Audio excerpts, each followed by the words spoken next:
pas facile du tout, du tout, du tout. Bon, du tout. Je devrais pas vous le présenter comme ça, ce morceau, parce que je devrais le peaufiner, le jouer mieux. Ça fait à peine 2 heures que je le joue. J'ai trouvé sur YouTube, j'ai trouvé ça génial. Je me suis dit, wow, ça c'est un morceau qu'il faut absolument présenter et qu'il faut présenter dans la façon dont c'est construit, parce que des tutos sur le morceau, vous en avez trouvé 3 millions, au moins. Bon, pas tous pareils d'ailleurs.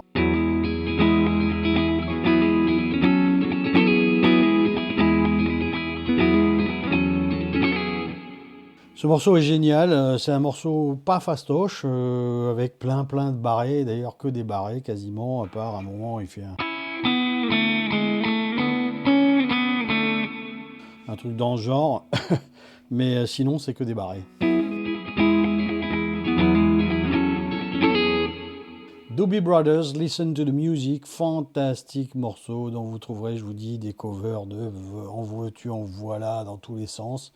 Ça se joue normalement à l'acoustique. Je ne l'ai pas joué à l'acoustique, c'est pas bien. Il faudrait que je le joue à l'acoustique, c'est mieux. Enfin, ça joue à l'acoustique. Il y a 2 guitaristes, hein. D'ailleurs, parfois il y en a beaucoup plus parce que le groupe s'est étoffé. Mais à la base, il y a 2 guitaristes. Un guitariste acoustique, Tom Johnston, et puis après, il y a un guitariste électrique, mais je ne me rappelle pas de son nom. Je vais vous donner les noms des musiciens, parce que c'est important de donner les noms des musiciens. Donc il y a Tom Johnston à la guitare et au chant, c'est le chef. Après, il y a Patrick Simmons, lui aussi à la guitare et au chant.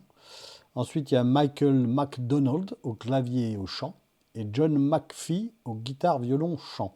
Alors, c'est très bizarre parce que là, il n'y a pas de batteur. Ça, c'est les membres d'aujourd'hui. Les membres d'avant, il y avait Dave Sjogren à la basse et au chant, John Hartman à la batterie, Patrick Simmons au guitare et au chant, hein, de nouveau Patrick Simmons, et Tom Johnston à la guitare et au chant dans les années 70, en 1970 exactement. Voilà. Donc il y avait plein de formations avec les Doobie Brothers, et puis il y a plein de musiciens qui sont arrivés. Je lis, hein, Michael Honsack à la batterie, Tyrant Porter à la basse, Jeff Skunk Baxter à la guitare, ex-Steely Dan, Michael McDonald au clavier et au chant, Keith Knudsen à la batterie et au chant, John McPhee à la guitare, violon, à l'harmonica. Il y en a eu d'autres encore, Chet McCracken, Willie Weeks, donc batterie basse, Cornelius Bumpus, marrant, saxophone, et Buddy Lakind, ou Lakind plutôt. Voilà, donc il y a eu du monde dans les Doobie Brothers, et il n'y en a pas un qui porte le même nom. Donc je ne sais pas qui sont les Doobie Brothers, mais c'est les Doobie, Doobie-Doo, comme dirait Hollandou. Donc voilà, donc ce morceau est fort sympathique.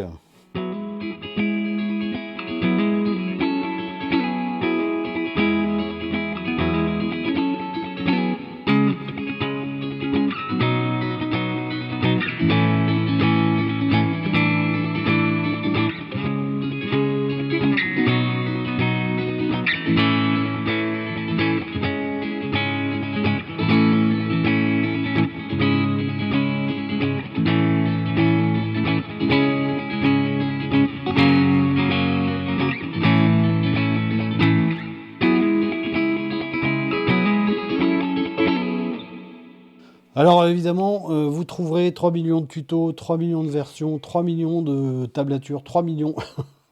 C'est jamais pareil en fait. Déjà, les Doobie Brothers ne jouent pas dans cette tonalité-là, je crois pas. En tout cas, c'est pas comme ça que ça sonne à mon oreille. Donc, il y a marqué de temps en temps qu'il y a un accordage en open D, open tuning. Enfin bon, voilà, il y en a qui disent qu'ils jouent en Ré, d'autres qui disent qu'ils jouent en Mi. Moi, je joue en Mi, enfin une sorte de Mi.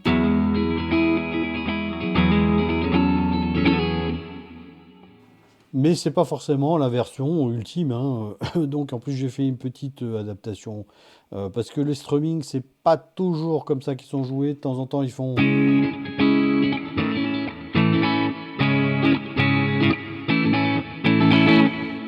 Voilà, donc moi je fais.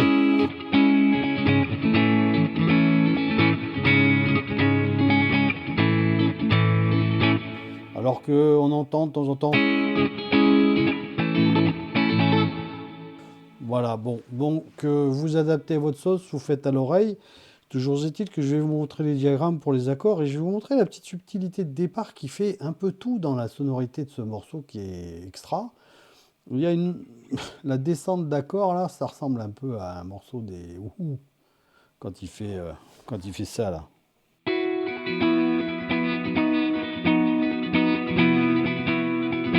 Vous voyez?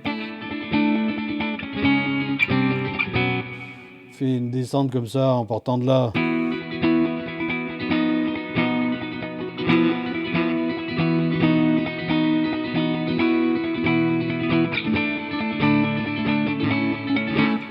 Etc., etc.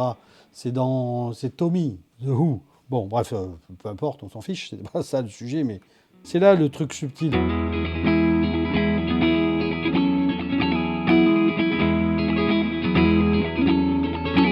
Vous entendez le bourdon? En fait, il fait un barré en 9. Enfin bon, peut-être que c'est pas en 9, peut-être que c'est ailleurs en fonction de la tonalité, mais le principe technique est le même. Donc il fait un barré en 9. Vous voyez? Et il fait un hammer on de 9 à 11.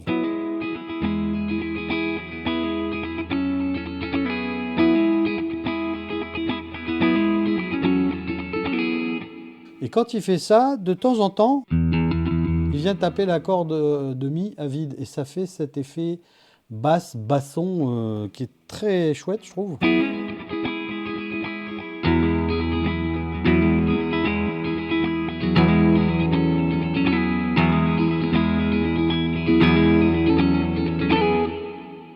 Voilà, ça fait un effet sympathique. Et il y a une deuxième petite subtilité dans le strumming. Alors, c'est pas forcément celui-là exactement, hein. Il y a des puristes qui vont me dire, mais non, c'est pas comme ça le strumming. Je suis d'accord, je le fais à l'oreille. Bon, mais par contre, il y a un truc qui est vrai.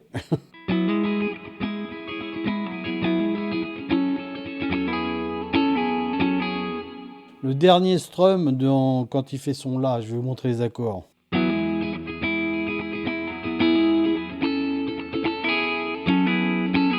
Il fait un pull-off avec les deux doigts, le majeur et l'annulaire, pour passer du la au mi.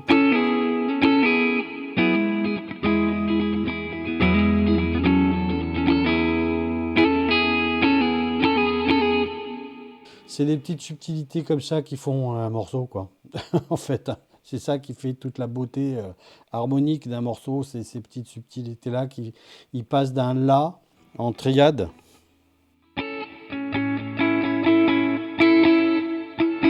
Je vais vous montrer les accords. Il y a le barré, mais en fait c'est une triade qui fait, parce qu'il joue que ces 3 cordes.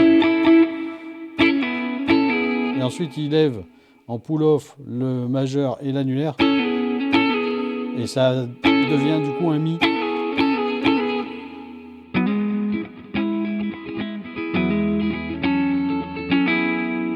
Voilà, tout est...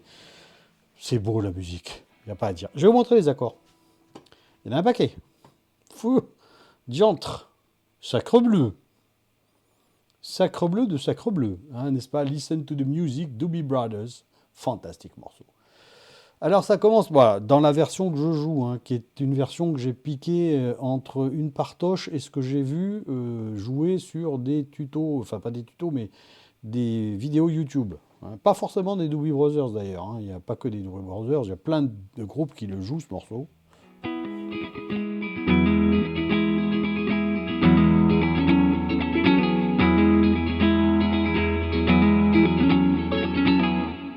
Donc c'est là la subtilité, là. Vous voyez là, ici, là, sur le premier accord, là, un mi, qui est un mi. C'est un mi, alors c'est un mi sur do dièse, ou c'est un mi sur do dièse ou sol dièse. Enfin, vous verrez des inscriptions d'accords qui ne sont pas simplifiées à ce point-là. Hein. Un mi sur la, ça va être ici. Un mi sur do dièse ou sol dièse, ça va être ici. Enfin bon, bref. Toujours dit, c'est un mi. Pourquoi? Parce qu'il joue le buzz là, hein, la basse, il la joue à vide à un moment. Hein.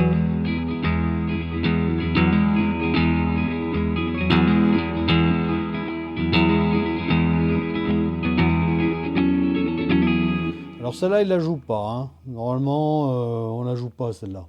Donc on va mettre une croix. Mais voilà pour le premier accord. Voilà ce que ça donne. Ensuite, vous avez le La.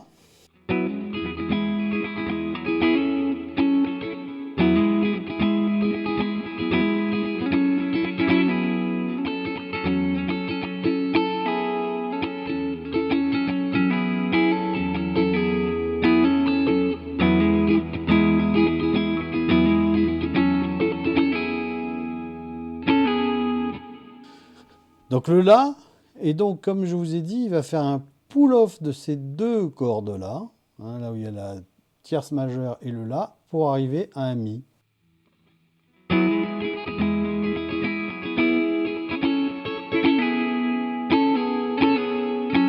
Voilà, toute la subtilité. Puis après, il part en...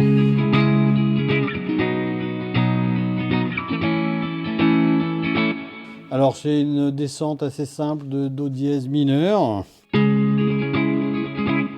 Ensuite, Si, majeur, La. Et là, il y a une petite subtilité que j'ai vue dans une... Je ne sais pas si j'ai vu dans une partition ou sur une vidéo, plutôt sur une vidéo. Mais il fait la première fois qu'il fait. Donc il double ça. Et la deuxième fois, il va descendre son petit doigt. Là, le petit doigt qui est sur la corde de Ré. Il va la descendre et il va la positionner sur la corde de Sol.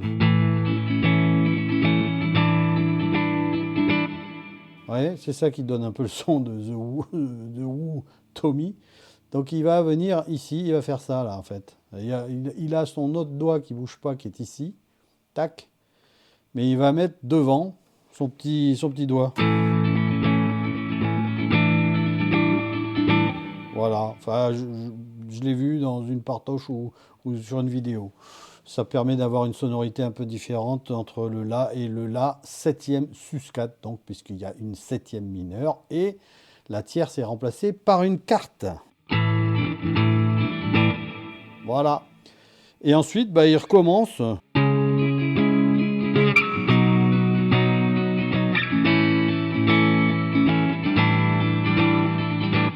Et là, il va aller jouer alternativement le Do dièse mineur ici et le La.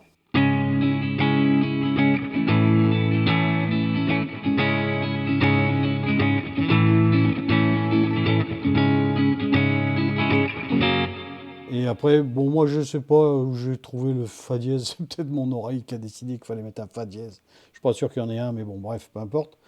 Donc le Do dièse, il le joue, soit il fait ça,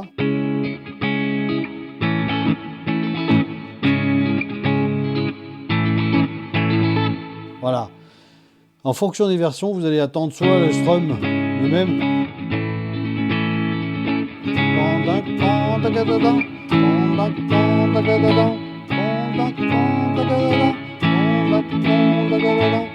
ou alors vous allez entendre, voilà, ta-da-da-dan, ta-da-da-dan. Vous choisissez comme vous voulez, c'est votre oreille qui décide. Voilà, puis après, il a fini. Il finit. Alors moi j'ai mis le Do dièse, donc.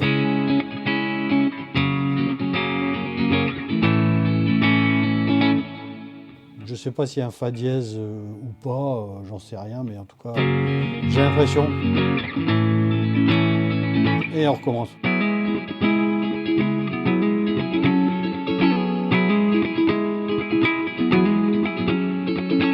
Vous voyez ?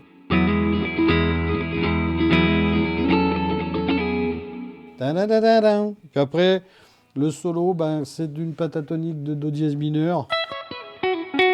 Donc ça se joue.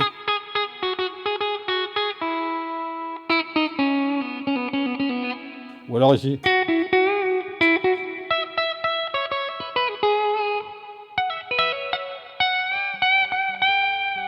À un moment donné, il fait.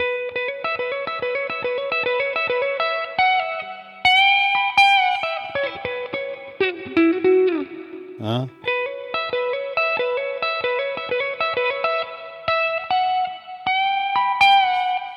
Bon, bref, vous faites des mimiques, des chichiques, des chouchouks en Do dièse mineur et ça devrait sonner. Alors, a priori, si c'est si ça sonne, c'est que c'est un morceau, peut-être en tonalité de do dièse mineur.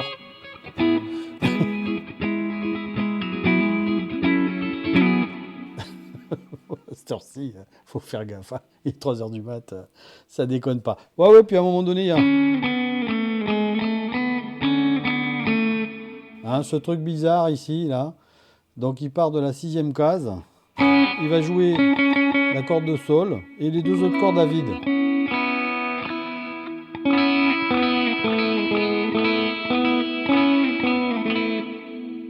Voilà. Voilà, il met ça à un moment donné avant de revenir à...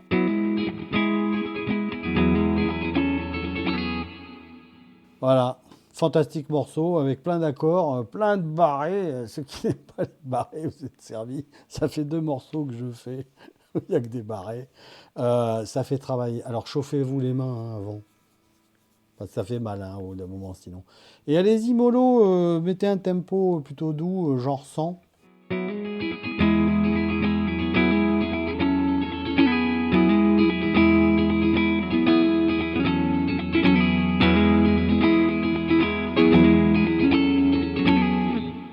Voilà, j'ai vu des tempos à 100, 120, 200.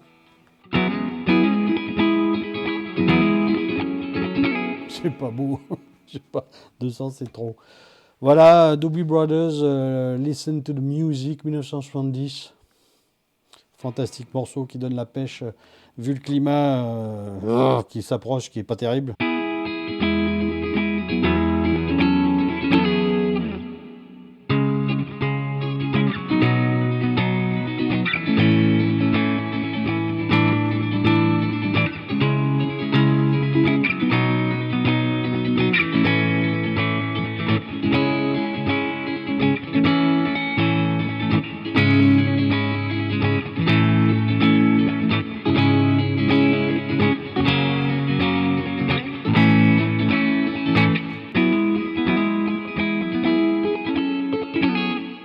Olé.